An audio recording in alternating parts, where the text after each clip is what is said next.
Halo semuanya, balik lagi di podcast After Race. Kali ini, udah terakhir ya di seri MotoGP terakhir yaitu MotoGP Valencia 2025. Udah ada Albi, halo Albi. Halo Sadrina dan juga Sobat After Yes, apa kabar? Sampai juga kita di final round ya, nggak berasa nih.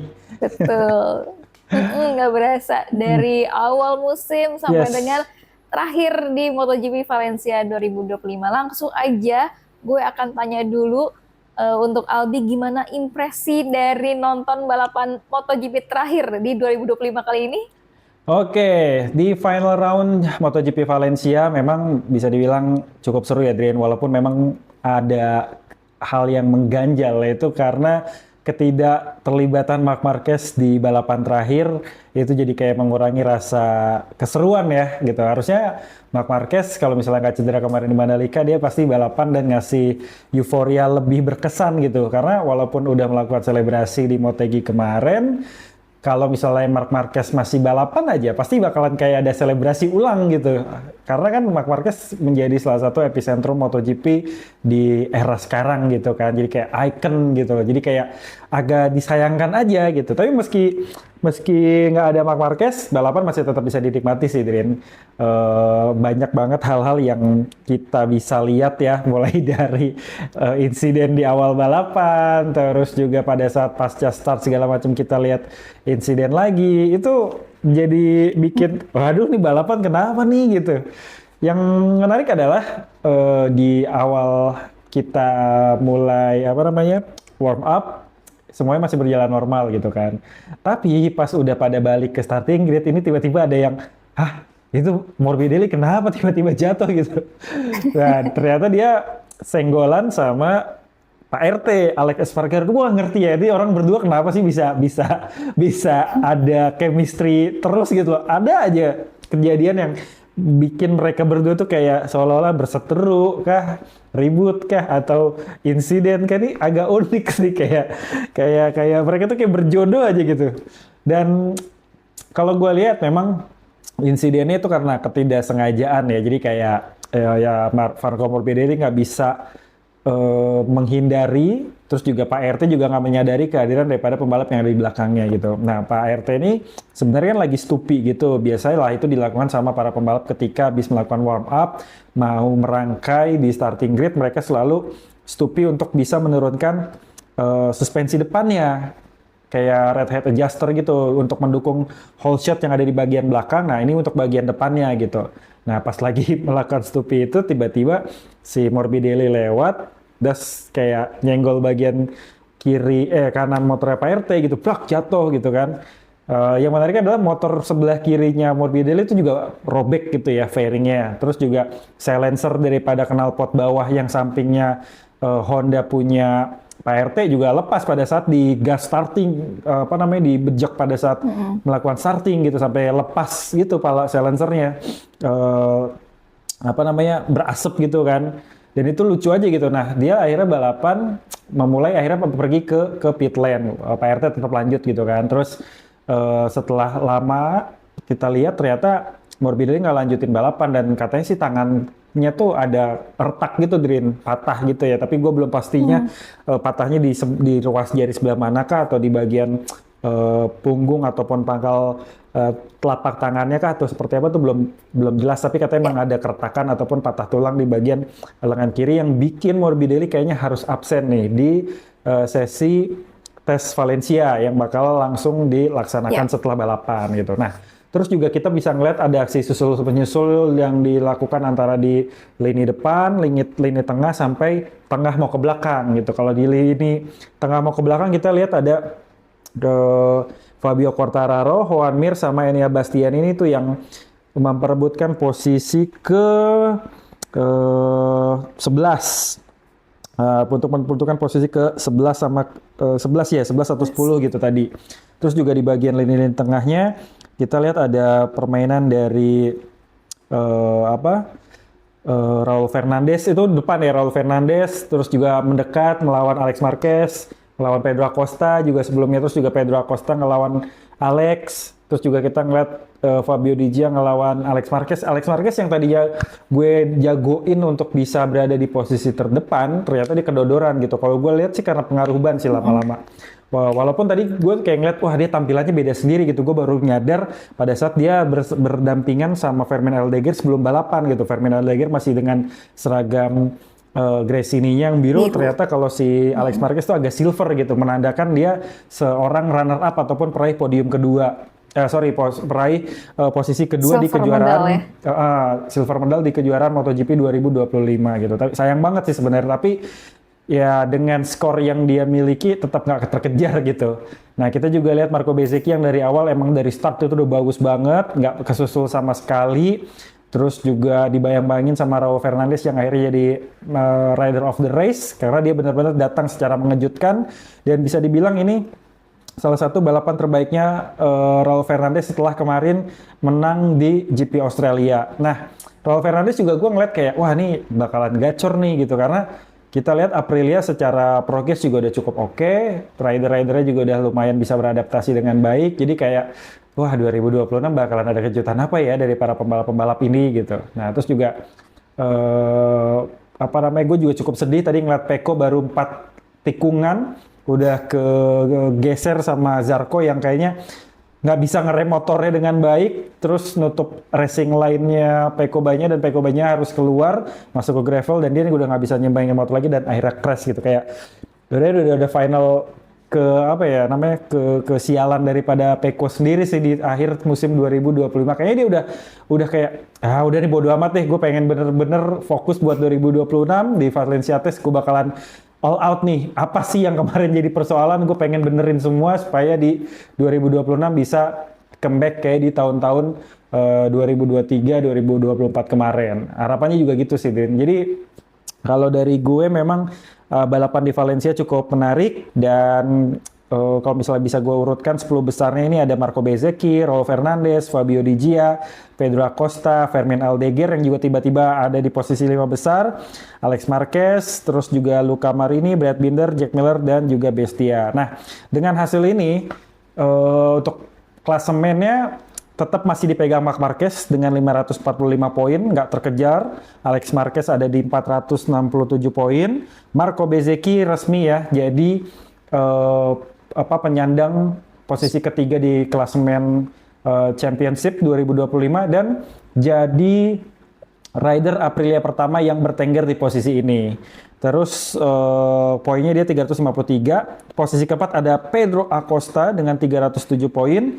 Lalu Pecco Bagnaia harus puas di posisi kelima yang akhirnya di overtake di beberapa balapan terakhir nih ya sama Marco Bezzecchi dan juga tentunya sama Pedro Acosta yang awalnya dia bertengger di posisi ketiga cukup lama, tapi karena banyaknya insiden, banyaknya hal yang dihadapin, ya mau nggak mau harus puas lah dengan posisi ini. Tapi dengan posisi Pecco yang awal-awal lumayan kuat bisa berada di posisi ketiga, terus juga 2 kali posisi pertama, itu juga masih berada di posisi 5 besar sebenarnya cukup oke ya, walaupun kita ngeliat kayaknya orang sering banget mengalami kesialan ataupun frustasi gitu sama motornya, tapi ya masih cukup baik sebenarnya dibandingkan dengan pembalap-pembalap lain kayak misalnya Fabio Di Gia, Fermin Aldeguer, terus juga Zarco yang berapa kali kita lihat juga cukup punya speed yang oke gitu. Jadi ya gue melihat ataupun menilai balapan GP Valencia menjadi salah satu penutup yang cukup oke, cukup baik. Ya kekurangannya karena nggak ada Marc Marquez aja dan Pecco juga tergeser gara-gara senggol sama sama Johan Zarco. Jadi ya paling itu sih Din kalau dari gue. Semoga 2026 bisa semakin seru dan sedikit banyak pemetaan daripada kekuatan motor-motornya udah bisa kita lihat di Valencia Test besok sih harusnya. Gitu. Kalau dari lo gimana, Din? Oke. Kalau gue tadi ya paling dramanya ya, drama-drama di awal gitu yang dari Morbidelli, terus kayak gitu Pecco Bagnaia yang mesti ya padahal dia tuh udah kompetitif ya. Kalau bisa dibilangin daripada sebelum-sebelumnya gitu, tapi ya dia kena Zarco gitu sampai akhirnya ke gravel gitu. Tapi sebelum gue lanjut, gue pengen Marc Marquez dulu ya, karena Marc Marquez meskipun memang dia nggak balapan, dia ke Valencia kan, dan hadir. Juga tadi tuh selama di balapan gitu ya, di race itu dia cuma muncul sekali pas lagi mau warming up lap ya. Jadi di starting grid gitu ketika orang-orang pada siap-siap gitu, Marc Marquez ini ketangkap kamera cuma lagi nelfon. Iya, lagi teleponan dia. Coba ya lagi teleponan, nggak tahu lagi telepon siapa gitu Teleponan ya. ini kayak mobil Tapi diantar ke alamat ini ya, mobilnya ya gitu. Kan dapat BMW karena dia dia kan. ke Valencia juga ini ya, nerima apa namanya penghargaan BMW ya, Iya. langsung nerima mobilnya, langsung nerima kunci mobilnya BMW Yes. M2 CS ya, Yes. yang terbaru gitu. M2 Dan harganya CS. itu kalau nggak salah 115 euro atau sekitar 2 miliar. Ya, di Indonesia juga Jadi segituan, emang 2,5 miliaran lah. udah setengah miliaran ya. Oke, jadi memang Marc Marquez ini khusus ke Valencia ternyata bukan cuma mau nonton adiknya doang balapan gitu ya, tapi juga mau menerima penghargaan tersebut dan Iya. juga nanti dia hadir ya di MotoGP Awards ya untuk Pasti dong. apa namanya penghargaan juara dunia MotoGP 2025-nya ya. Gitu. Pasti. Tapi Bi yang menarik ketika Marc Marquez itu nggak balapan gitu ya, dia bilang ini aneh banget dia menjadi penonton doang gitu. Terus dia mondar-mandir ke box pit lane, abis itu dia ke apa namanya ikutan meeting sama Nicolo Bulega dan juga timnya. Jadi lucu aja sih ngeliat Marc Marquez kayak gitu.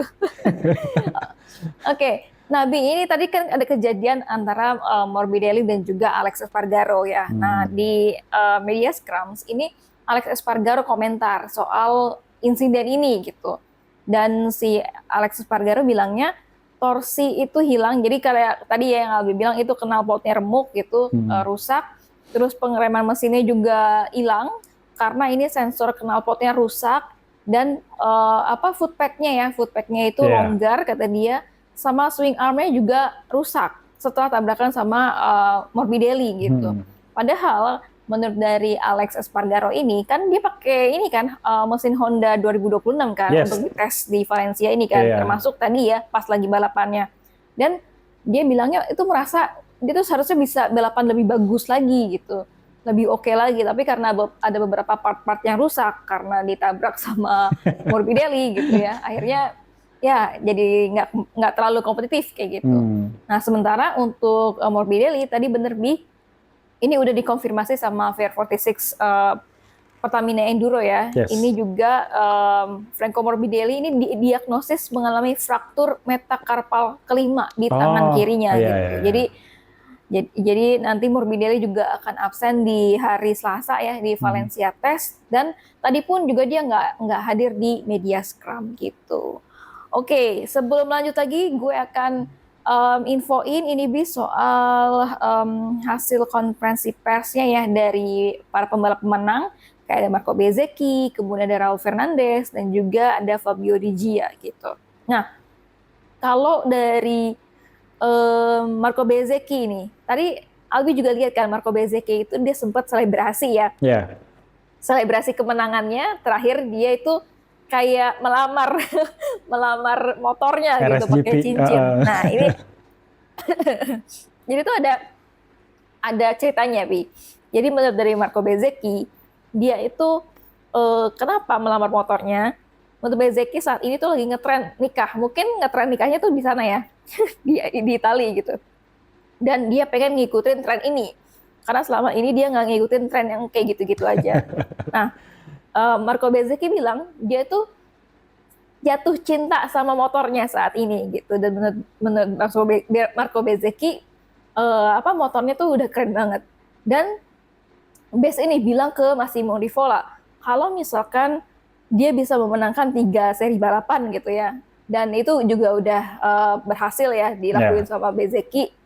3 balapannya itu di Inggris, di Portugal, dan juga Valencia. Betul. Ketika dia menangin 3 balapan, motornya ini bisa dibawa pulang gitu. Jadi nanti motor RSGP 25 ini bakal dibawa pulang ke rumah sama Bezzecchi. Asik bener.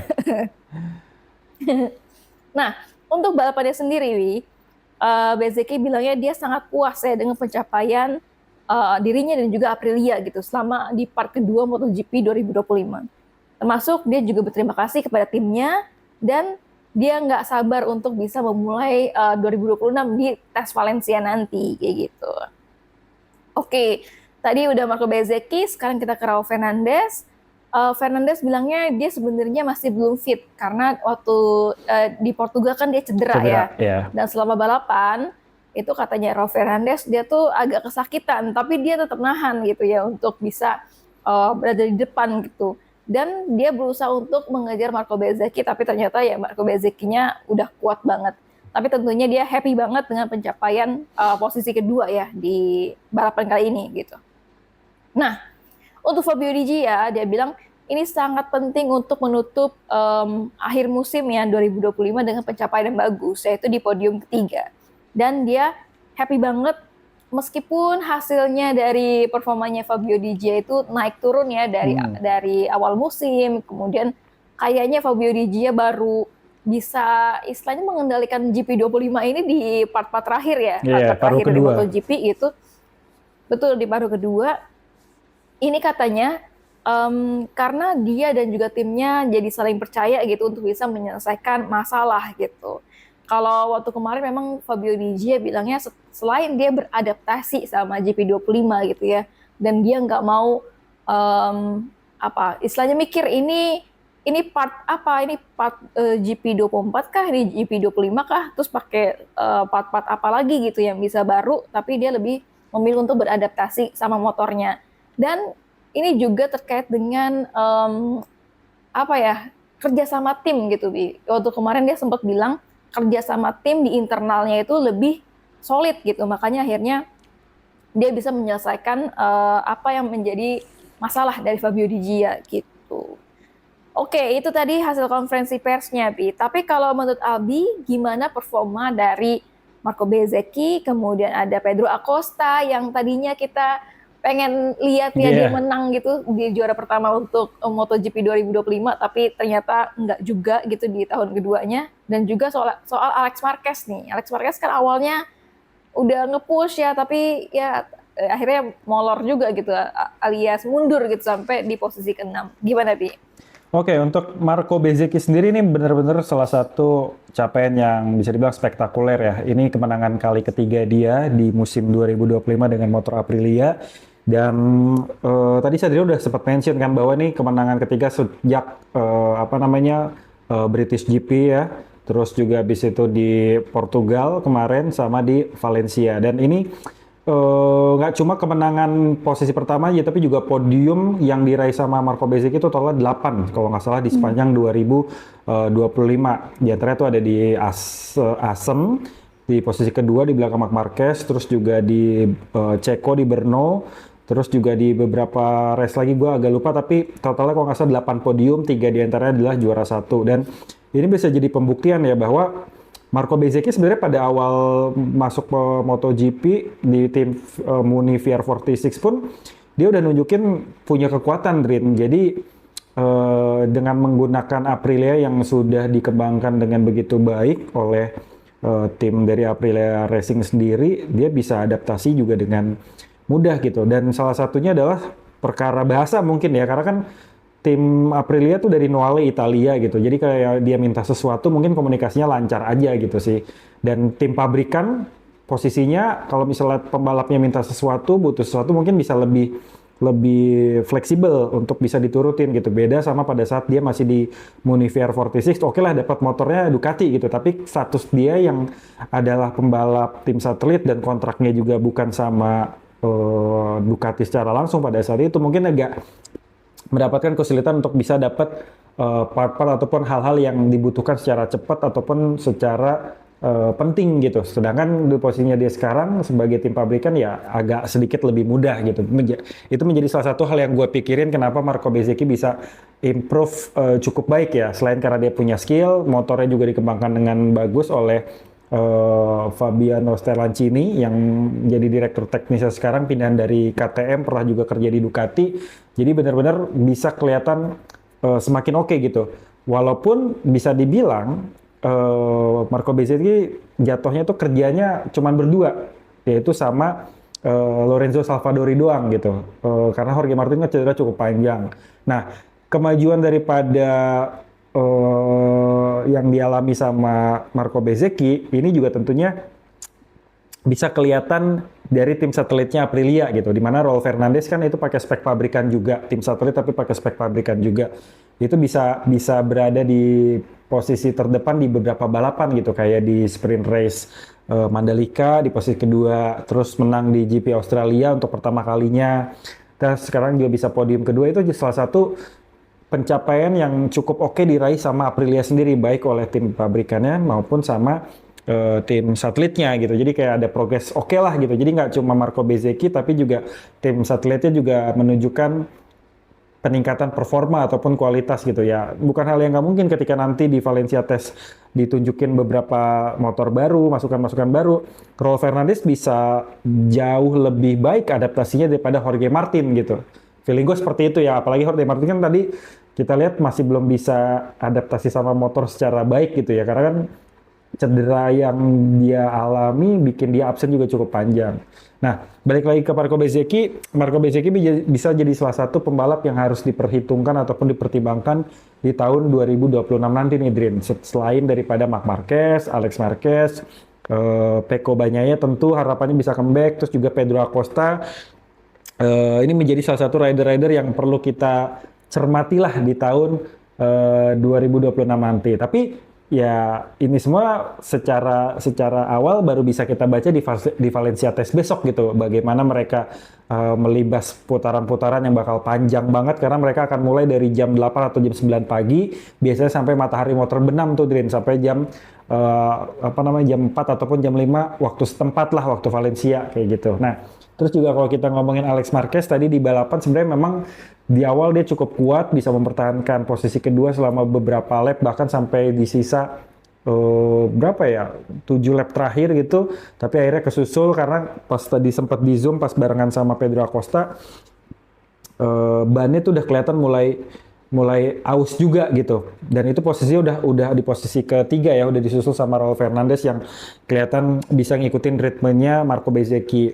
Dan tapi dengan performa dia yang tidak sebaik pada saat di sprint race kemarin, terus juga finish di posisi ke-6 hari ini di Valencia, dia tetap bisa mengukuhkan dirinya sebagai runner up gitu, karena jarak sama posisi ketiganya pun cukup jauh gitu sama Marco Bezzecchi.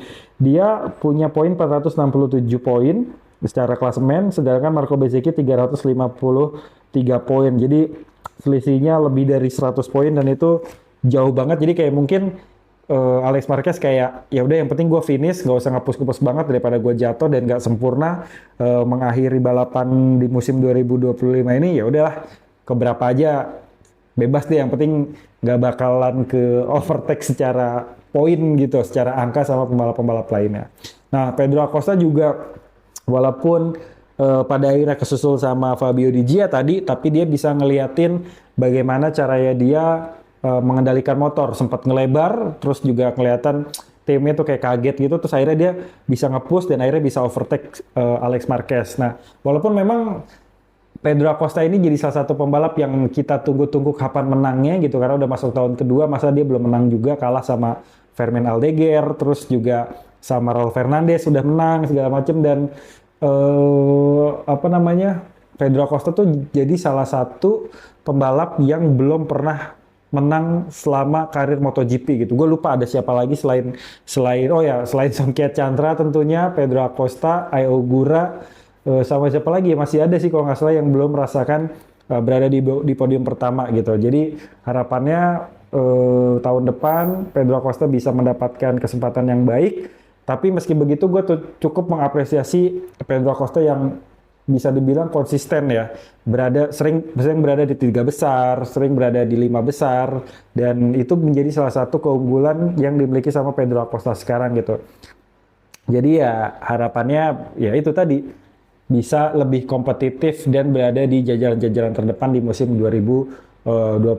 Kalau misalnya memang KTM masih akan melanjutkan proyeknya secara penuh di tahun 2026 nanti gitu. Memang secara kontrak KTM itu akan habis di 2026, tapi dengan adanya isu-isu yang beredar, ya kita nggak pernah tahu tiba-tiba KTM mundur dari balapan MotoGP lebih awal kah atau seperti apa, kita masih belum bisa ngebaca itu semua. Tapi dengan ikutnya mereka di Valencia Test besok, ya bisa jadi salah satu titik cerah lah kalau KTM ini masih mengurusi soal pengembangan motor untuk balapan yang tersisa tinggal 1 tahun kontrak lagi di MotoGP.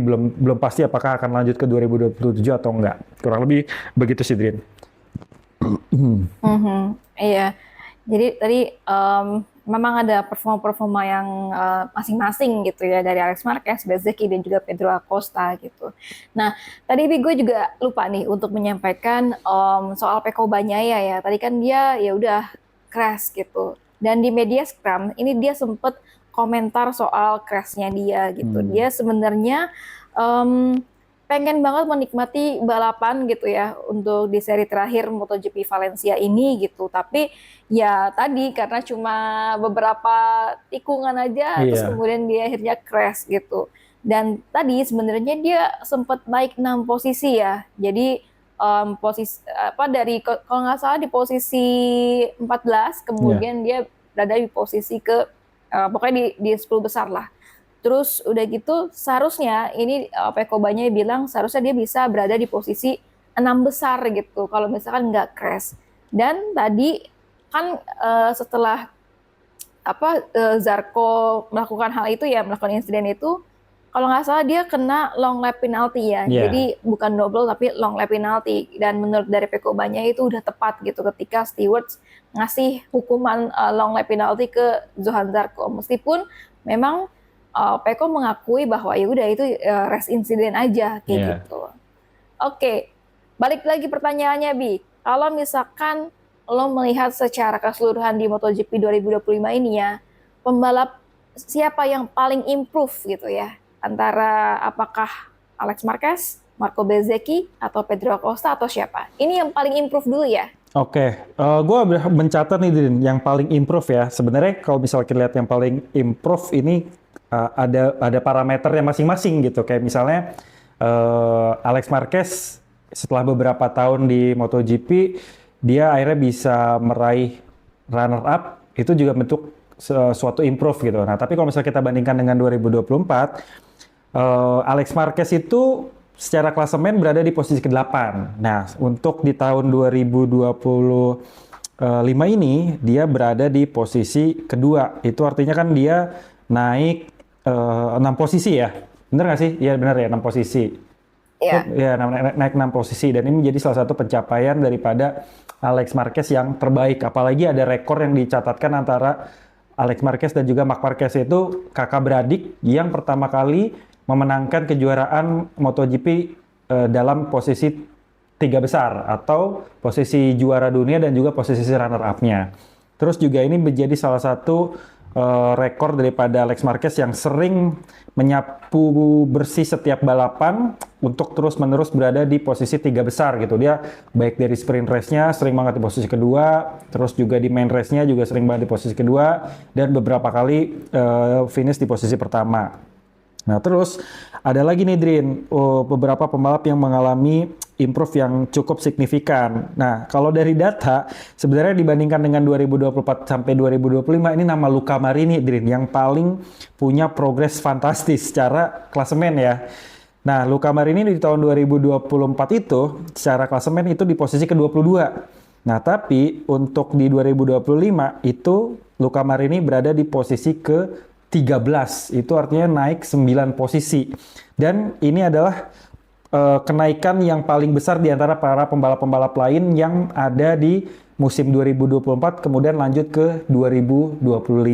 Nah, jadi kalau misalnya parameternya adalah poin, Luca Marini nih Drin yang paling kelihatan progresnya gitu. Dan gue cukup setuju sih karena bisa kita lihat ya, walaupun dia sempat mengalami cedera, tapi dia bisa comeback dan bisa menguasai motor Honda yang juga bisa dibilang ada improvement yang terjadi gitu. Nah, tapi kalau misalnya gue mau tambahin lagi beberapa nama-nama lain kayak misalnya Pedro Acosta juga dari 2024 ini dia P6 secara klasemen. Di 2025 dia bisa posisi keempat. Terus juga ada Raul Fernandez ini naik 6 posisi sama kayak Alex Marquez dari P16 sekarang masuk ke 10 besar. Terus juga Juan Mir dari P21 di 2024 sekarang di posisi ke 15, naik 6 posisi kan.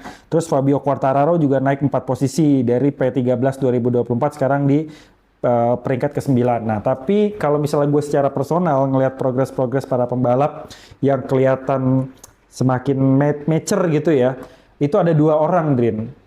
Yang pertama adalah Marco Bezzecchi, yang kedua adalah Raul Fernandez. Nah, kebetulan dua-duanya dari Aprilia gitu, dan mereka berdua punya timing performance yang berbeda. Kalau misalnya Marco Bezzecchi ini mulai masuk ke jelang akhir paruh pertama sampai ke paruh kedua nih mulai gacor terus gitu.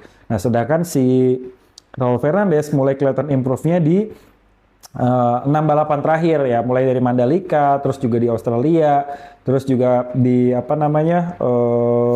Valencia ini gitu. Jadi menunjukkan angka-angka yang cukup positif dan kelihatan bahwa ada peningkatan dari riding style-nya, terus juga cara mereka membawa motor, terus juga cara mereka untuk bisa menghadirkan keseruan itu terlihat cukup improve ya bagi gua. Kalau misalnya Alex Marquez emang udah waktunya aja sih, kayak dia udah cukup oke kok pada tahun 2024 kemarin juga, walaupun berada di posisi ke-8 dia bisa menunjukkan bahwa dia udah punya kualitas gitu. Hanya saja kan motor yang dia pakai di tahun 2024 kemarin adalah motor Ducati GP23 yang dikatakan sama beberapa pembalap dan juga tim balap yang pakai GP23 adalah disaster bike gitu. Jadi dengan menggunakan motor tanda kutip yang sampah pun Alex Marquez bisa berada di posisi 10 besar, berada di peringkat 8. Nah, ketika dapat motor yang 2024 itu jadi juara dunia dan juga jadi runner up yang dipakai Jorge Martin dan juga Pecco Bagnaia, ya di 2025 dia bisa gacor dan bahkan mengalahkan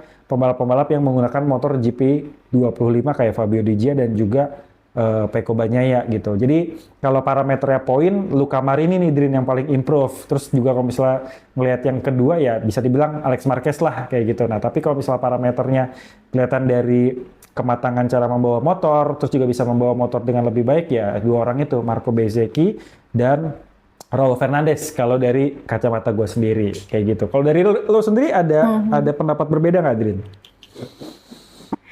Kalau gue mungkin yang improve itu Alex Marquez ya. Tadi udah dianalisis juga sama Albi mengapanya gitu. Tapi kalau gue melihatnya tambahan Alex Marquez itu dia yang menyapu bersih ya, satu-satunya pembalap yang menyapu bersih selalu masuk ke kualifikasi kedua gitu. Yes, jadi dia nggak pernah berada di kualifikasi pertama gitu. Dan itu menurut gue udah menjadi bukti kalau misalkan itu improvement tersendiri gitu bagi Alex Marquez. Tapi mungkin juga gue merasa ada bantuan gitu ya, ada sharing dari Marc Marquez sendiri kepada adiknya gitu. Jadi pasti. Itulah yang juga ngebuat atau ngebantu lah ya Alex Marquez gitu untuk bisa improve. Nah, kalau soal kematangan ya, gue melihatnya itu ada 2 pembalap. Yang pertama ada tentu aja Marc Marquez ya. Marc Marquez itu dengan kematangan tersendiri dia udah punya pengalaman yang lebih. Terus kalau kita lihat beda banget kan di Marc Marquez di tahun 2025 sama di tahun 2024 itu beda banget. Apalagi di tahun 2020 gitu atau 2023 yang masih dia pakai Honda kan. Itu beda banget tingkat kematangannya. Di tahun 2025 ini bahkan dia udah berpikir secara rasional gitu, pakai kepala, bukan cuma dia pengen agresif aja, dia bukan cuma ambisius seperti yang dulu gitu ya di Honda ataupun di Gresini waktu itu di 2024. Bahkan saat cedera sekarang aja gitu, dia ya sabar gitu ya, dia lebih memikirkan oke, pemulihan dulu gitu sampai 100% sampai nanti supaya di 2026 tuh bisa oke gitu, bisa langsung nggak ada cedera lanjutan gitu ya. Nah, satu lagi selain Marc Marquez, gue melihatnya adalah Pedro Acosta, Abi. Jadi kalau dari beberapa wawancara gitu ya, yang dilakuin sama Pedro Acosta, gue melihatnya di awal-awal itu atau di tahun 2024 kemarin, Pedro Acosta tuh memang ya dia sebagai rookie, dia ya gaya balap tuh seradak-seruduk gitu ya. Nah, tapi kemudian di tahun 2025 ini gitu, di awal-awal musim 2025 mungkin sama, masih kayak mencari-cari gitu ya, mana-mana yang dia ambisius gitu. Tapi kemudian ketika dia ambisius, dia malah crash, kemudian juga dia malah nggak kompetitif lah istilahnya. Tapi setelah summer break nih, dia bilang dia lebih matang ya, dia lebih memikirkan nggak terlalu egois, nggak terlalu ambisius, dia tuh lebih istilahnya sabar gitu ya untuk gue punya caranya gitu, gue lebih memikirkan bagaimana strateginya, kalau misalkan ininya di sini tuh kayak gimana gitu ya. Jadi lebih matangnya tuh di situ gitu kalau untuk Pedro Acosta gitu Bi. Nah lanjut Bi, ini tadi udah rider yang paling improve ya di MotoGP 2025. Kalau untuk rider yang paling kasihan siapa Bi? Ini gue ada 2 pilihan nih. Ada Pecco Bagnaia atau Joan Mir. Kalau Albi lihatnya siapa? Kalau Joan Mir itu karena emang udah notifikasi, hampir selalu jadi notifikasi mingguan, kayak ya udahlah gitu, kayaknya kerjanya dia crash gitu ya. Kalau Pecco Bagnaia ya itu bisa dibilang paling kasihan sih Dream. Ya mau gimana ya, dia kalau Joan Mir kan kayak ya udah ya itu tadi notifikasi mingguan, kayak ya udah biasa jatuh dia mah gitu. Sedangkan kalau Pecco Bagnaia itu masih punya harapan dari beberapa orang yang nonton MotoGP, Diren. Baik itu emang yang fansnya, atau emang orang pendukung Ducati, atau emang kayak pengen bikin MotoGP itu seru gitu. Biar bisa ada perlawanan selain daripada Marc Marquez terus yang mendominasi. Harapannya ke Pecco Bagnaia yang ngasih perlawanan gitu. Tapi kayak aduh crash gitu. Dan dia tuh angin-anginan kan, kadang dia bagus, terus kayak dia udah bagus nih, udah berubah nih, pasti minggu depan oke nih. Tahu-tahu pas kita harapannya tinggi, tahu-tahu dia crash segala macam. Terus juga ketika dia lagi oke-okenya, tiba-tiba ada masalah apa gitu ya, bensinnya habis lah, ya motornya problem lah, ya dia kesenggol lah, jatuh lah. Ya buktinya tadi di race Valencia terakhir aja dia ketika naik beberapa posisi dari posisi 14 dan dia masuk ke 6 besar, itu kan progresnya bagus gitu ya. Nah tiba-tiba dia mengalami insiden yang tidak seharusnya terjadi gitu kalau dari versinya Pecco gitu, dan harusnya dia bisa berada di posisi 6 besar, dan dia akhirnya tidak bisa melanjutkan balapan ya karena motornya udah rusak, ke gravelnya juga udah terlalu jauh buat bisa ngikutin ritme pembalapnya juga udah tidak menyenangkan dan tidak mungkin gitu karena udah ketinggalan cukup jauh. Jadi misalnya bisa dibilang siapa pembalap paling kasihan, ya jawabannya kalau dari 2 pilihan tadi, Pecco Bagnaia atau Joan Mir, gue lebih kasihan ke Pecco lah Drin gitu. Kayak dia tuh frustasi gitu kan, nggak tahu harus berbuat apa ketika dia minta motornya pakai spek GP24 aja, tapi Ducati milih ya udah GP25, kita harus terus maju, harus terus berkembang segala macem, dikasih alasan gitu. Jadi kayak gregetan sendiri, dan tadi aja dia sempat merenung gitu kan di pinggiran pada saat setelah jatuh, dia kayak masih nutupin visornya, dia nggak ngebuka segala macam, padahal kan kayak gitu tuh gerah gitu ya.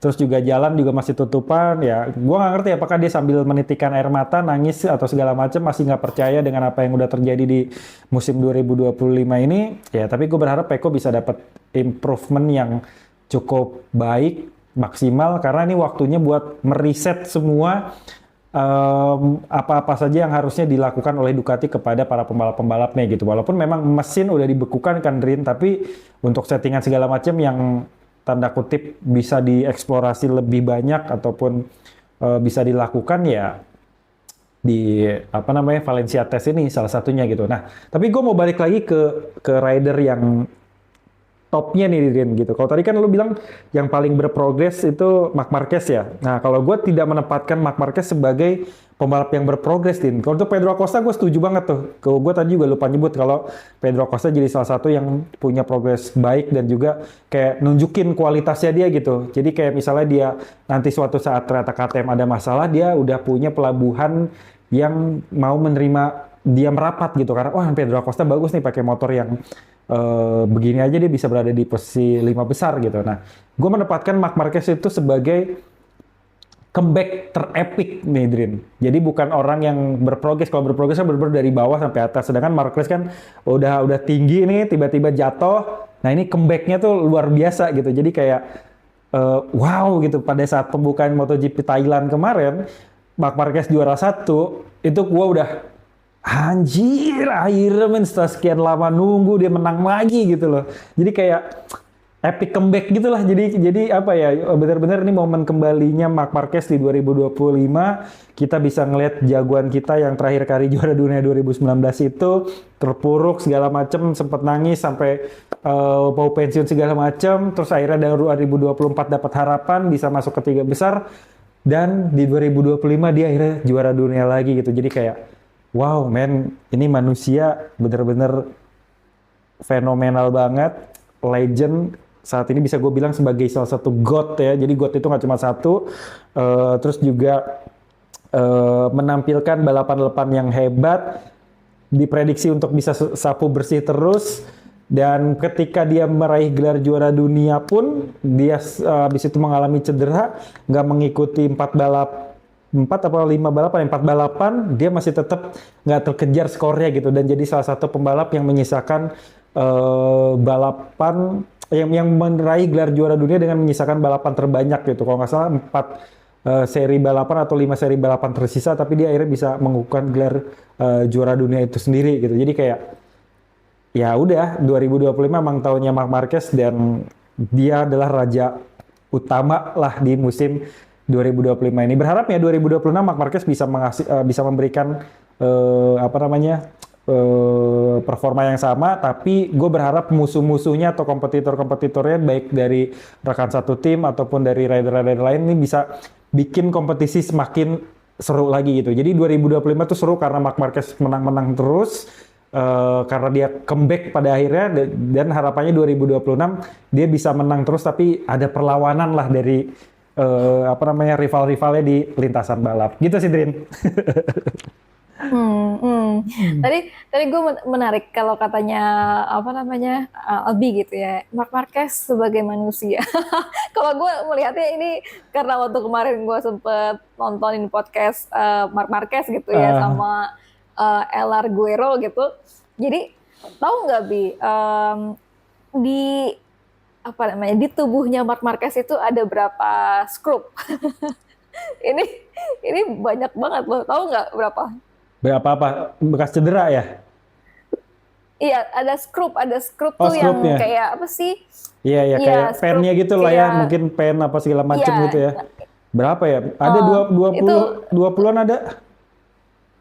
betul. Jadi sekitar 20 itu benar-benar ada di tangannya, tangan kanannya Marc Marquez Buset, gitu. banyak banget ya. Dan banyak banget. Jadi waktu kemarin kan sempat ditanyain, itu benar kalau misalkan ada skrup bengkok gitu ya ketika crash di Mandalika gitu. Nah, ini Marc Marquez jawabnya sebenarnya bukan karena crash di Mandalika. Nah, skrup bengkok itu adalah hasil dari cedera yang sebelumnya gitu. Makanya kelihatan bengkok ketika dia di X-ray setelah di Mandalika itu.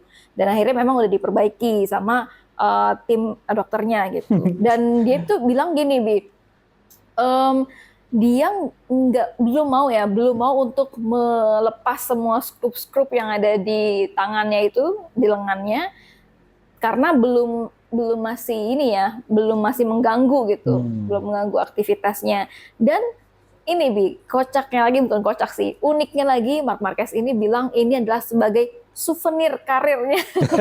Jadi souvenir karirnya di MotoGP. Ya ampun. Iya. Paham.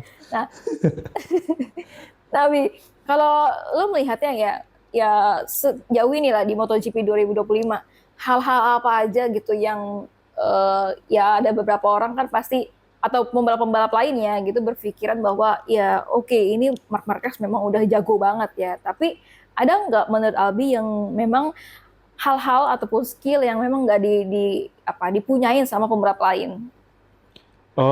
Yang ada di Marc Marquez tapi nggak dimiliki sama pembalap lain?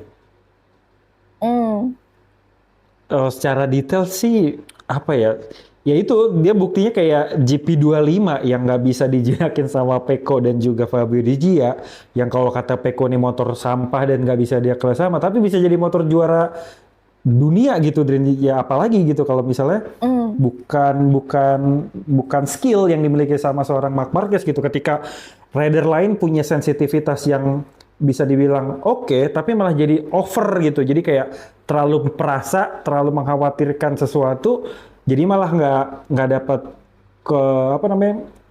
rasa confidence gitu. Sedangkan Marc Marquez nggak memikirkan itu semua, balapan-balapan aja ya akhirnya ya motornya jadi jinak sendiri gitu ngikutin maunya Marc Marquez. Jadi seperti apa? Jadi kalau misal bisa dibilang skill apa yang dimiliki sama Marquez tapi tidak dipunyai pembalap lain lebih ke skill buat adaptasi sih, Drin. Buat adaptasi dengan cepat dan bisa memaksimalkan potensi motor yang nggak dilihat atau nggak dirasain sama pembalap yang lain gitu. Jadi kayak mengolah kekurangannya menjadi kekuatannya gitu. Itu sih yang gue lihat dari seorang Marc Marquez dan tidak dimiliki sama pembalap lain di musim 2025 itu, Drin. Iya betul banget sih, karena kan memang Marc Marquez ini kan menjadi salah satu pembalap yang senior ya dibandingin dengan pembalap-pembalap lainnya gitu, makanya dia juga punya pengalaman yang lebih lah. Nah, gue ini agak melisting di beberapa strategi-strateginya Marc Marquez gitu yang dilakukan di tahun 2025 ini. Dan ini mungkin yang menjadi salah satu kelebihan dari Marc Marquez dibandingkan dengan pembalap-pembalap lain gitu, terutama dengan ya manajemen ban, tapi oke lah para pembalap itu masih bisa memanajemen bannya mereka, tapi untuk Marc Marquez ini kayak waktu kemarin ya di MotoGP Le Mans gitu kan, terus kemudian juga di MotoGP Amerika ya, kota Amerika, itu kan ada kegamblingan sendiri soal pemilihan ban gitu dan juga manajemen ban. Misalkan kalau di MotoGP Brno ya yang gue ingat itu Marc Marquez sempat membiarkan Pedro Acosta untuk duluan gitu, karena untuk memanajemen ban supaya dia terlepas dari tire pressure penalty. Itu pun juga pernah dilakuin Marc Marquez ke Alex Marquez kan gitu. Jadi strategi-strategi ini yang mungkin belum terpikirkan gitu ya sama pembalap-pembalap lain gitu. Terus juga kalau ada jurus-jurusnya gue bilang gitu ya, jurus-jurus Marc Marquez itu, jadi ada tahu tadi ya adaptasi juga ya, dia tahu di mana sirkuit-sirkuit mana yang dia mesti attack gitu ya, dan sirkuit-sirkuit mana yang masih dia bisa gue strateginya nih sabar dulu gitu ya di awal-awal lap gitu atau di awal-awal balapan, tapi kemudian attack-nya tuh di terakhir gitu. Ada juga di sirkuit-sirkuit yang mungkin lintasannya itu atau layoutnya itu yang lebih narrow ya atau sempit gitu. Maka dari itu Marc Marquez lebih memilih taktiknya atau strateginya itu untuk ya udah dia nge-push duluan gitu di awal gitu. Dan yang tadi ya gaya balap adaptasi itu memang diakui juga sama Marc Marquez, diakui juga sama Gigi Dall'Igna, diakui juga sama legenda-legenda balap lainnya gitu. Kalau misalkan gaya balapnya Marc Marquez ini memang bisa menyesuaikan di segala kondisi gitu. Mau di kondisinya basah, kering, kemudian di lintasan mana gitu. Tapi kayaknya memang di Mandalika dia susah menaklukkan Mandalika. Iya. Sama satu lagi Drin, skill Marc Marquez yang nggak dimiliki sama pembalap lain, dia bisa tahu ini hujan kayak mau turun nih gitu. Dia diem ya terus kayak ngerasain nyium aromanya segala macam, nih hujan mau turun nih. Di bawah airnya udah kecium nih. Makanya waktu itu kan sempat ada lari-lari waktu pas di kota ya di Amerika, sama yang waktu pas di Le Mans kan, Rin, dia ngatur strategi ban untuk pakai ban yang dry atau yang wet segala macam. Itu salah satu juga skill yang mungkin dimiliki sama Marc Marquez ya, Rin. Sampai itu kayak ngeprank beberapa pembalap kan, jadi pada ngikutin. itu tuh kocak sih itu. Di Le Mans sih ya. Iya, Le Mans. Betul.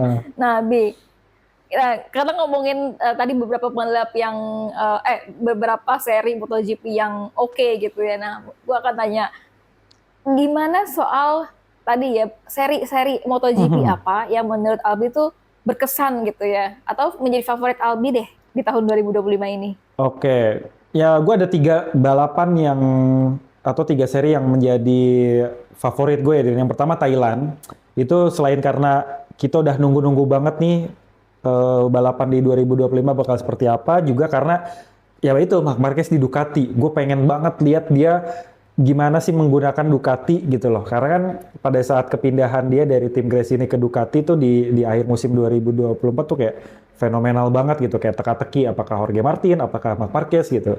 Dan boom, jadilah Marc Marquez gitu. Nah, Terus pada saat kita masuk ke GP Thailand sebagai pembukaan, dan ini kan jadi era barunya MotoGP di bawah Liberty gitu. Jadi kayak udah nggak sabar nih pengen lihat apa sih yang baru, apa sih yang dihadirkan gitu. Dan benar-benar pada saat mau masuk ke MotoGP 2025 pembukaan di Thailand tuh benar-benar kelihatan spektakuler banget gitu openingnya kan. Terus ditambah juga dengan kemenangan daripada Marc Marquez di Buriram Thailand, dan itu jadi kayak apa? Momentum yang wah ini comeback nih, wah seru nih pasti 2025 nih, apalagi yang finish pada saat itu adalah Marc Marquez, Alex Marquez dan Pecco Bagnaia, kayak trio Ducati yang bakalan diprediksi bakal mendominasi musim balap 2025 gitu. Jadi kayak wah seru banget nih gitu. Nah terus yang keduanya adalah Le Mans Drin, ya, yang mana itu yang ada keriuhan segala macem, terus juga permainan strategi ban, dan akhirnya juga Johan Zarco bisa finish di posisi pertama dengan gap yang begitu jauh sama pembalap yang ada di belakangnya, di mana Marc Marquez kalau nggak salah itu di posisi kedua kan, dan itu mencatatkan rekor juga buat seorang Johan Zarco karena menjadi pembalap Perancis yang akhirnya bisa menang home race setelah beberapa puluh tahun gitu lamanya sejak MotoGP itu diselenggarakan. Dan itu cukup seru juga, kayak deg-degan gitu, kayak ini kira-kira Zarco bisa menang dengan proper nggak nih gitu, dan akhirnya dia bisa memenangkan posisi pertama di tengah balapan yang bisa dibilang basah ya pada saat dia melakukan balapan di sana gitu. Dan itu seru gitu, kayak takut siapa jatuh, takut ini kenapa-napa gitu, pengennya balapannya mulus tapi akhirnya punya tontonan yang benar-benar oke banget. Nah, yang terakhir, yang ketiga itu adalah balapan Motegi kemarin. Kenapa? Menurut gue ini jadi salah satu balapan yang seru tuh karena Marc Marquez pada akhirnya bisa merengkuh gelar juara dunia di sana. Kayak epic banget, terus juga comeback juga karena Marc Marquez pernah merengkuh gelar juara dunia di Honda beberapa tahun yang lalu di Motegi juga, terus juga menjadi momen yang paling mengharukan. Dan apa yang kita lihat di awal musim di Thailand itu akhirnya bermuara di Motegi Jepang itu. Itulah kenapa gue suka banget, ditambah di Motegi juga menjadi salah satu comebacknya Pecco Bagnaia untuk bisa meraih podium pertama lagi gitu, walaupun secara spotlight itu diarahin ke Marc Marquez, tapi secara balapan Pecco Bagnaia bisa berada di posisi pertama walaupun kondisi motornya tuh berasap. Jadi kayak tegang-tegangnya tuh ada banget gitu. Tegang takut Pecco bermasalah motornya karena di posisi pertama, tegang juga takut masalah motor Pecco ini mengaruh ke Marc Marquez juga, akhirnya dia nggak jadi merengkuh gelar juara dunia di Motegi gitu. Bayangin coba Din, pada saat Marc Marquez itu nggak bisa memenangkan gelar juara dunia di Motegi, terus dia mengalami cedera di Mandalika gitu. Gue nggak tahu deh itu apa yang bakal terjadi gitu kan sama Marc Marquez di 2025 ini. Apakah dia bisa gelar juara dunianya di sirkuit mana apa segala macem. Itu benar-benar udah kuasa Allah, kuasa Tuhan banget ya.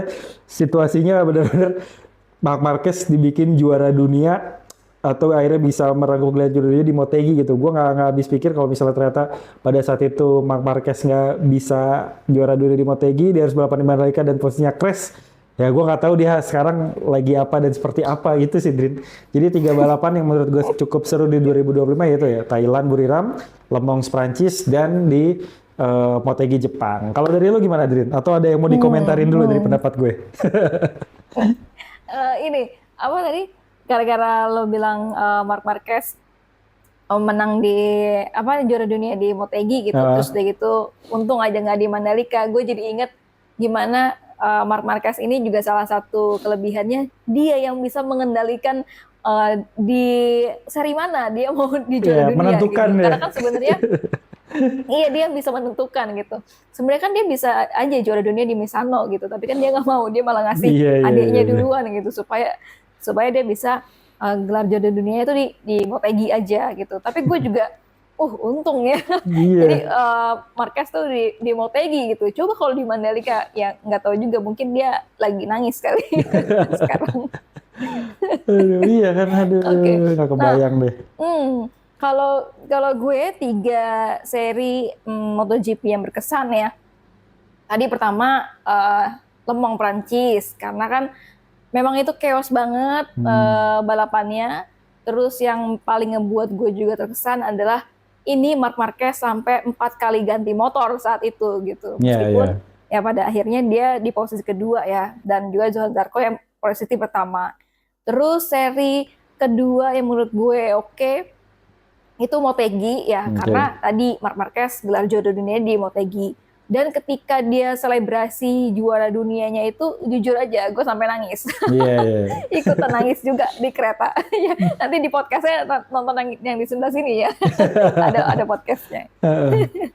Terus Yang terakhir, yang ketiga. yang terakhir gue sih Mandalika ya. Meskipun Oke. ini bukan favorit ya, tapi ini berkesan karena ya gue hadir di Mandalika. Gue Kita bisa langsung ketemu sama Marc Marquez. Iya, sama lu juga ya di Mandalika gitu. Kita ketemu sama Marc Marquez, kita bisa wawancara langsung gitu Iya. sama Marc Marquez, nanyain langsung nih ya di depan mata gitu. Terus dia juga ngejawab pertanyaan gue, itu jadi wow, sesuatu yang gimana ya, rasanya gimana ya ketika dia tetap sama juara dunia MotoGP Iya, iya, gitu. iya. Terus sama Pecco Bagnaia juga gitu, sama pembalap-pembalap lain gitu. Tapi gue agak menyesali ya ketika Marc Marquez crash di Mandalika. Iya. Dan ketika gue juga melihat video ulangannya gitu ya, tayangan ulangannya, kayaknya kalau misalkan oke, di apa namanya, ada insiden lah sama Marco Bezzecchi gitu. Tapi kalau misalkan itu gravel trapnya itu dari Mandalika nggak setinggi itu, gue rasa masih aman lah Aman ya ya. Marc Marquez gitu, nggak sampai cedera gitu. Karena gue lihat dari sirkuit-sirkuit yang lain ya, setelah gue lihat di Australia gitu, terus udah gitu di Sepang juga, itu tuh travel gapnya itu nggak terlalu gravel trapnya itu nggak terlalu jomplang gitu kayak Mandalika. Kalau di Mandalika tuh gue ngeliat kayak ada apa ya, Barrier gitu ya, kayak tembok. separator gitu.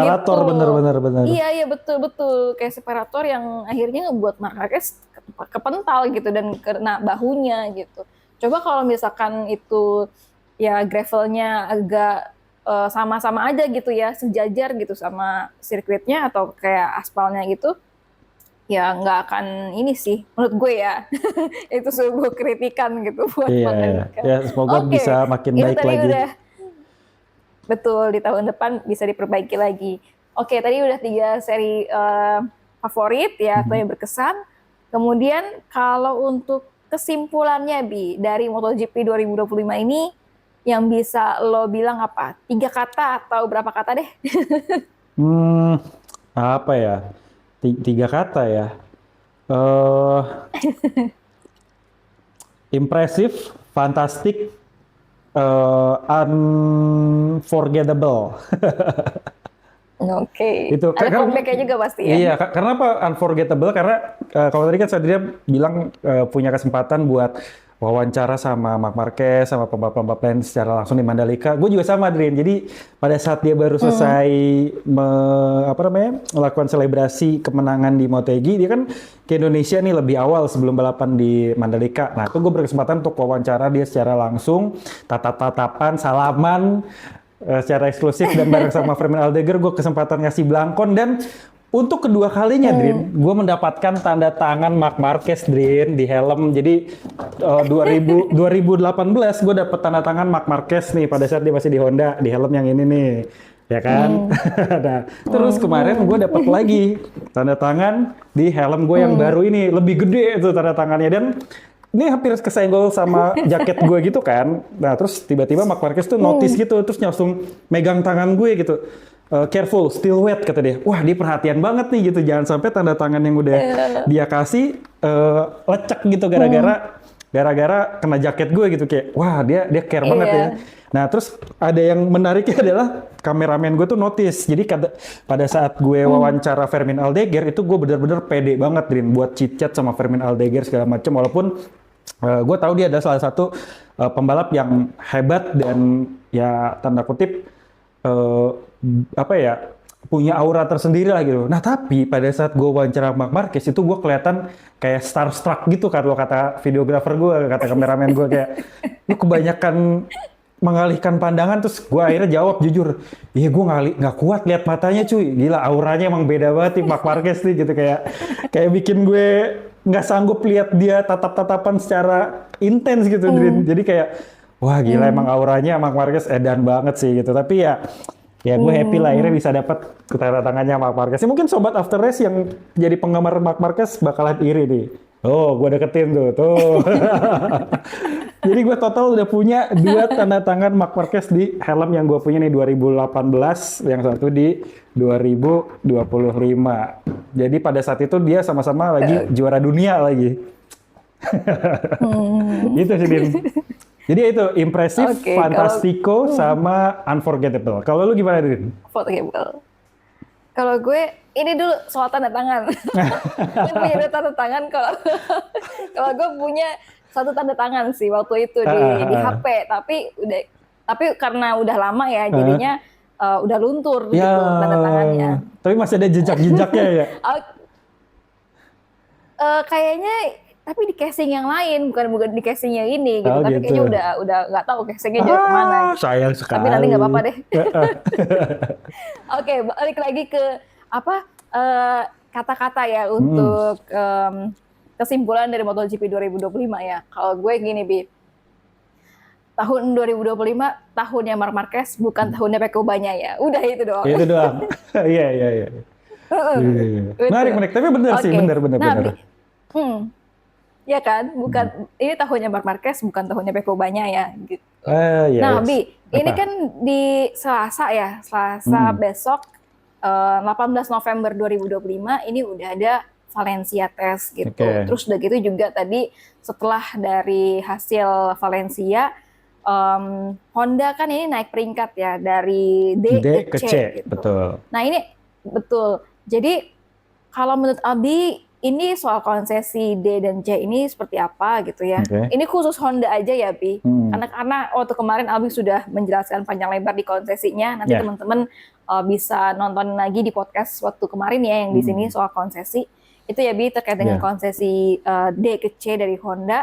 Kemudian juga untuk Valencia Testnya, bisa spill sedikit nggak apa yang bakalan dites sama para pembalap? Beberapa aja. Oke, nah khusus untuk Honda ini tadi mungkin harusnya Sadria nanya juga ya, siapakah tim atau motor yang paling improve di 2025 itu? Jawabannya benar sih, Honda, dan ini dibuktikan dengan dia naik konsesi ya dari statusnya dari D ini ke C gitu.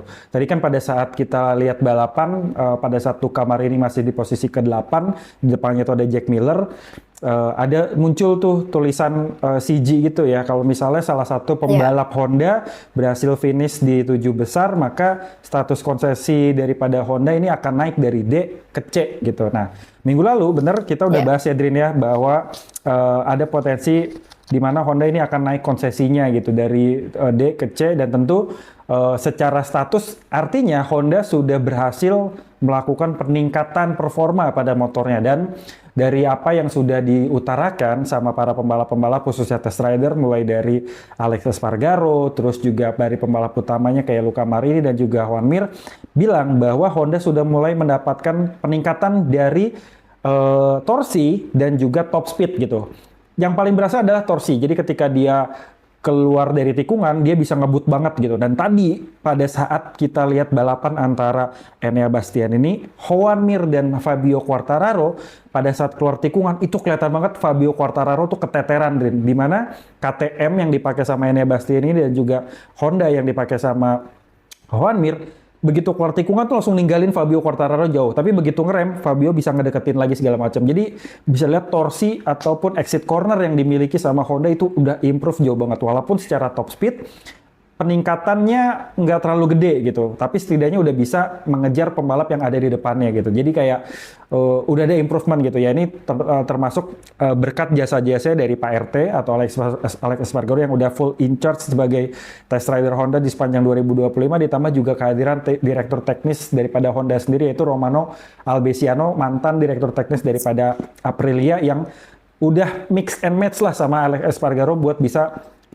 meramu motor Honda ini lebih baik gitu. Dan tadi pada saat Luca Marini battle sama Jack Miller di posisi 8 dan juga 7, itu mungkin agak dilematis buat gue sendiri ya, Diri. Kalau misalnya gue melihat memang sih Honda udah ada perubahan, tapi gue masih belum puas dengan apa yang dicapai sama Honda. Jadi kayaknya Honda masih butuh 1 tahun lagi deh buat mendapatkan konsesi D supaya dia bisa lebih leluasa untuk bisa mengembangkan motor-motornya gitu. Apalagi Pak RT ada di situ, Romano Albesiano ada di situ, Luca Marini juga menjadi salah satu pembalap yang punya progres oke secara capaian poin klasemen ya kan di 2025 dibandingkan dengan 2024 kemarin. Jadi kayak sayang nih kalau dia langsung naik konsesi C ini karena ada pembatasan-pembatasan yang dimiliki gitu, karena pembatasan yang didapatkan ataupun dimiliki sama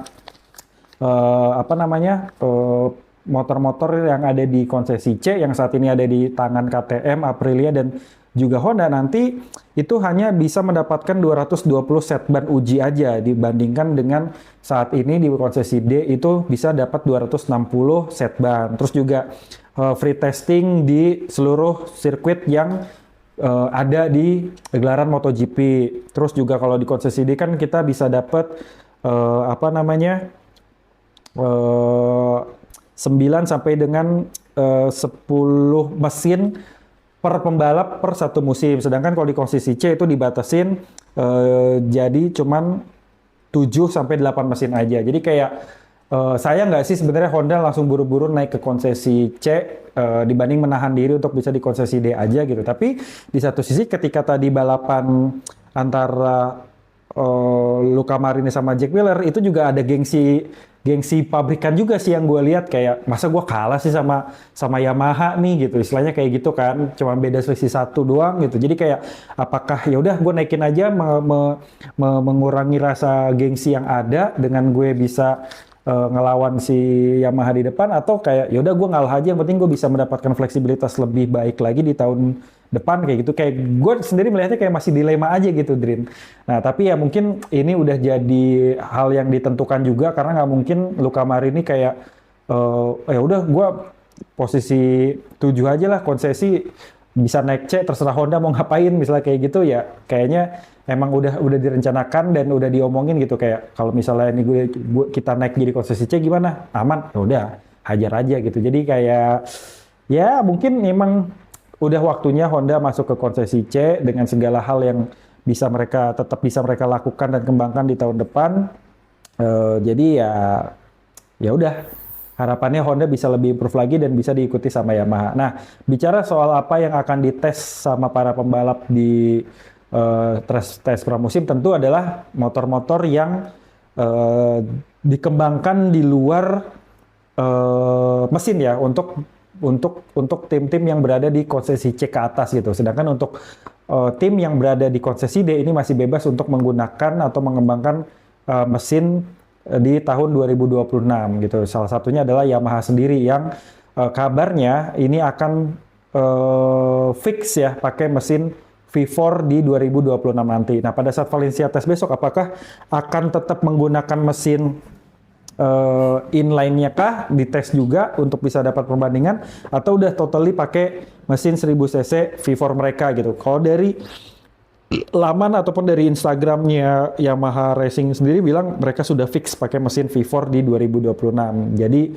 mereka akan menanggalkan mesin inline 4 mereka yang udah mereka pakai dari tahun 2023 lalu dan menjadi salah satu mesin legendaris yang sampai saat ini juga masih dijual di pasaran dan dipakai di ajang balap superbike dengan Yamaha R1-nya. Nah, itu artinya mulai tahun 2026 besok Yamaha sudah bisa dipastikan akan menggunakan mesin V4 1000 cc-nya. Nah, terus juga beberapa pembalap tentu akan melakukan penyesuaian-penyesuaian ya, mulai dari aerodinamika, terus juga riding style segala macam. Karena kan buat konsesi C itu masih ada kesempatan untuk bisa melakukan improve lebih bebas dibandingkan dengan tim-tim balap yang ada di konsesi A yang saat ini hanya dipegang sama Ducati. Ducati itu udah totally freezing, jadi mesinnya akan pakai mesin yang sama seperti yang dipakai di musim 2025 ini, tapi ada beberapa koridor-koridor yang dibuka, misalnya aerodinamika, sasis, terus juga swing arm, elektronik, itu masih bisa dikembangkan, dicoba dan juga dipilih serta nantinya pada saat masuk musim 2026 di tes Sepang itu mulai harus bisa dilakukan penetapan di 2026 ini Homologasi. ya homologasi betul bakal bisa pakai yang mana nih kayak gitu. Jadi banyak banget yang bakalan dites sama pembalap pada saat di Valencia tes besok. Nah, jendela dibukanya tes ini juga cukup panjang, Drin. Itu dari pagi, kalau nggak salah dari jam 8 atau dari jam 9 pagi sampai matahari mau terbenam biasanya. Jadi kalau misalnya kita lihat dulu di tahun 2024 mau ke tahun 2025, terus juga dari 2003 mau ke 2024, kita ngeliat itu pas langitnya udah kuning, mataharinya udah kuning tuh mereka baru selesai gitu. Baru pada tutup garasi, segala macem. Jadi ya bakal banyak hal yang dicoba sama para pembalap dari semua tim. Ya harapannya punya improvement lebih baik gitu. Nah, kalau misalnya yang tanya mesinnya bisa dioprek-oprek nggak? Ya untuk settingan kayak rasio gear apa segala macam tentu masih bisa gitu. Tapi untuk pakai mesin baru atau enggak, nah itu yang udah nggak bisa diapa-apain lagi kecuali Yamaha yang udah pasti pakai mesin V4 yang merupakan hak yang dimiliki oleh tim-tim balap yang ada di konsesi D. Itu sih Drin kurang lebih Drin. Lo ada tambahan nggak? Oke, kalau gue sih tambahannya, Marc Marquez tuh sempat ditanya sama TNT Sport. Jadi, oke, meskipun lo nggak ikut di tes Valencia gitu, tapi akankah dia ngasih input nggak ya gitu? Setidaknya ngasih input, tapi bukan mengetes ya, bukan mengetes, tapi dia cuma ngasih kayak pendapat-pendapat aja gitu. Ketika dia ngelihat mungkin nanti di Valencia ngelihat performanya Pecco Bagnaia atau siapa atau Alex Marquez gitu, apakah dia akan ngasih input juga atau enggak gitu. Itu ditanyain sama reporter TNT Sports. Nah, kalau katanya Marc Marquez dia bilang mengisyaratkan enggak dan dia lebih memilih untuk ngomong kan udah ada Pecco Bagnaia ya, kan udah ada Alex Marquez gitu. Jadi saya percayain aja sama Pecco Bagnaia dan juga Alex Marquez gitu untuk ya tadi mencoba beberapa part gitu supaya bisa oke di tahun 2026. Kalau katanya Marc Marquez kayak gitu. Terus untuk Pecco Bagnaia ya, gue sempet bilang kan ke lo kayaknya dia nggak mood deh, dia nggak pesimis gitu untuk di tes Valencia gitu. Karena waktu kemarin dia ditanya di media Scrum gitu ya, gimana nanti di hari Selasa gitu 18 November 2025 ketika Valencia tes, dia bilangnya Pecco jawabnya nggak bakal ada yang berubah gitu karena motornya pun juga akan motor yang sama katanya Pecco kayak gitu. Dan ini juga diiyakan sama Davide Tardozzi ketika ditanya nanti di tes Valencia tanggal Selasa 18 November itu nyobain GP24 nggak gitu. Katanya Davide Tardozzi nggak ada sama sekali rencana untuk pakai ataupun coba spek GP24 gitu. Jadi memang ya mungkin akan sama seperti GP25 tapi tadi ya ada mungkin aerodinamikanya yang lebih diperbaharui gitu ya atau dikembangin gitu. Bahkan kan kalau katanya Marc Marquez sendiri kan kepada Pecco Bagnaia ya ini di Valencia Test ini sebagai titik awal Pecco lagi gitu supaya dia bisa mulai dari nol gitu ya untuk cari setupnya Pecco Bagnaia gitu kalau dari gue tambahannya Bi. Oke, ada tambahan lagi dari Albi untuk podcast kali ini? Paling itu aja sedih di balapan di Valencia ini menjadi balapan terakhir bagi Somkhiat Chantra dan juga Miguel Oliveira ya. Terima kasih banget mereka udah memberikan kesan dan juga warna, apalagi Miguel Oliveira, di mana mulai tahun depan akan balapan di Superbike nih, baik Miguel Oliveira dan juga Somkhiat Chantra, yang satu ke Honda, yang satu ke BMW. Dan selamat datang untuk Toprak Razgatlioglu yang akan masuk ke tim Pramac Yamaha dan tentu dengan menggunakan mesin baru ya V4 1000cc yang udah dipastikan sama Yamaha akan dipakai. Dan tentu PR daripada Toprak nih banyak banget berarti, mulai daripada adaptasi dengan race MotoGP, terus juga mengendarai motor bermesin V4 untuk pertama kalinya, karena dia sepanjang karir di World Supersport, World Superbike dia selalu pakai mesin inline ya, walaupun ada beda konfigurasi kayak Yamaha waktu itu dia pakai Crossplane 4, terus juga Kawasaki pakai inline 4 sama kayak BMW. Nah ini first time dia bakal pakai mesin V4. Nah terus juga akan pakai ban Michelin yang tentu punya perbedaan yang sangat signifikan dengan ban Pirelli yang biasa dipakai di Superbike. Apalagi Michelin ini dikenal banyak banget anomali-anomali yang terjadi gitu ya, dan ini tentu bakal jadi PR berat buat seorang Toprak Razgatlioglu. Nah, buat Diogo Moreira selamat datang juga, dan dia bisa mendapatkan gelar juara dunia ya buat masuk ke MotoGP. Dan tadi di Unimoto tuh antara Manuel Gonzalez sama Diogo ini cukup ketat, dan Manuel harus ya merelakan mahkota yang udah di depan mata ini harus disabet sama Diogo Moreira. Jadi bisa dibilang untuk rookie yang akan masuk ke MotoGP 2026 nanti di tim Idemitsu LCR Honda ini adalah seorang juara dunia ya Drin ya. Jadi kayak kemarin Ai Ogura gitu, dan sekarang Diogo Moreira. Nah, terus juga apa lagi ya? Udah sih itu cukup, harapannya 2026 bisa memberikan balapan-balapan yang seru, terus juga semakin sportif, dan banyak aturan-aturan ataupun regulasi yang lebih menghibur lagi, alih-alih regulasi yang aneh-aneh itu dijauh-jauhin aja lah, kayak tire pressure regulation tuh kayaknya nggak perlu. Terus juga kayak apalagi ya, yang soal penentuan pemilihan ban di awal apa segala macam ganti juga harus diperketat lagi seperti apa biar nggak chaos kayak waktu di Prancis. Ya gitu aja sih Din, kalau misalnya dari gue untuk 2025 dan 2026 nanti. Oke, terima kasih banyak Albi. Tadi kita udah ngomongin dari awal sampai akhir gitu ya. Nanti kita nantikan aja bagaimana jalannya Valencia Test 18 November. Nanti kalau ada kesempatan juga Albi dan gue akan ngasih itu ya Bi, apa namanya? Testimoni Insight ya, ngasih infonya insight. juga. Betul. Testimoni dan juga insight dan juga informasi-informasi apa aja soal Valencia Test.